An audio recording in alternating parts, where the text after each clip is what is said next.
एक धर्म उपदेशक था। वो पैसा लेकर के बढ़िया मतलब भाषण उपदेश दिया करता था। एक दिन उसके उपदेशों को एक मेंढक ने सुन लिया। तो मेंढक को उपदेश बहुत अच्छे लगे। तो मेंढक ने कहा कि तुम मुझे रेगुलरली उपदेश सुनाया करो और मैं बदले में 1 स्वर्ण मुद्रा एवरीडे तुम्हें पे करूंगा। ये क्रम चलता रहा और उपदेशक से इतना इतना प्रभावित हो गया मेंढक, उसने कहा कि जो विश्व का सबसे सर्वोच्च और बेहतरीन तीर्थ स्थान है, तुम मुझे वहां ले चलो। वहां जाकर के मैं तुमसे उपदेश सुनूंगा और मुझे मोक्ष मिल जाएगा। धर्म उपदेशक ने कहा मुझे क्या मिलेगा? तो क्या आपको एक घड़ा भर के स्वर्ण मुद्राएं मिलेगी। It's okay. मेंढक को लेके वो वहां पहुंच गया। वहां उसने जोरदार डिस्कोर्सेस दिए, बढ़िया भाषण दिए। थोड़े समय बाद में मेंढक को लगा कि सब कुछ व्यर्थ है, बेकार है, वृथा है, मुझे तो अब भगवान की भक्ति में लीन हो जाना चाहिए। तो मेंढक ने कहा कि मेरे समस्त स्वर्ण मुद्राएं छोड़िए, एक घड़ा छोड़िए, मेरे पास 10 या 12 घड़े पड़े हैं, उसका एड्रेस ये है, जा तो इसको लेकर के रवाना हो जा। खुशी खुशी वो जो उपदेशक जाने लगा तो मेंढक जोर जोर से हंसने लगा। तो बोले तुम हंसते क्यों हो? मेंढक ने बोला अपने ही गांव में धोबी का गधा है, उससे जाके पूछना कि मैं क्यों हंसा। बड़ा इंक्विजिटिव था उपदेशक। वो सीधा धोबी के पास पहुंचा और उससे जाके पूछा, गधे बता वो मेंढक क्यों हंसा? धोबी के गधे ने कहा कि पिछले जन्म में मैं राजा का अंगरक्षक था।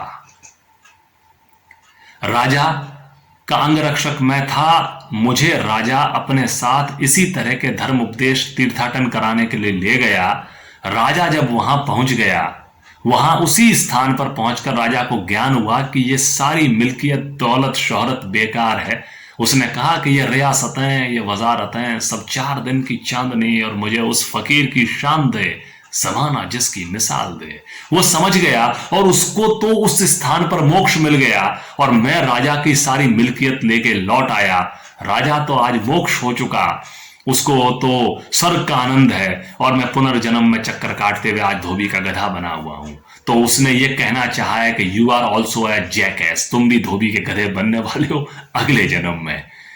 कहानी हो सकता है मतलब कपोल कल्पित है, जो कुछ भी मैसेजेस कम्युनिकेट करती हैं। और मैसेज क्या कम्युनिकेट करती है? वो नंबर 1 ये है, merely listening to the thoughts can never serve the purpose you are supposed to implement, and without implementation the values, the discourses are of no use.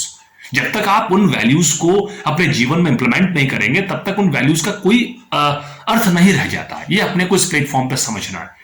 दूसरी चीज, जो आप इतने सीनियर प्रोफेशनल्स हैं जो इसमें बैठे हैं ऑनलाइन सेशन में, दूसरी इंपॉर्टेंट बात यहां पर यह भी है, नदी को सुबह से शाम तक देखे जा रहे हैं। अरे नदी को सुबह से शाम तक देखता रहेगा, उससे नदी का यूटिलाइजेशन नहीं होगा। बांध बनाना पड़ेगा, नाली बनानी पड़ेगी, नहर बनानी पड़ेगी, हाइड्रो इलेक्ट्रिसिटी जनरेट करनी पड़ेगी। You have to do something. Merely speaking and merely listening is not going to serve the purpose. तीसरी इंपॉर्टेंट बात, कोल्हू का बैल भी चलता है और जो बैल जोतता है वो भी चलता है। दोनों ही चलते हैं, लेकिन इस सब के अंदर महत्वपूर्ण विषय क्या है? कोल्हू का बैल अनप्रोडक्टिव रूप से एक ही जगह घूमे जा रहा है, लेकिन जो घोड़ा किसी एक जगह से दूसरी जगह गया है उसने अपना अच्छा काम किया।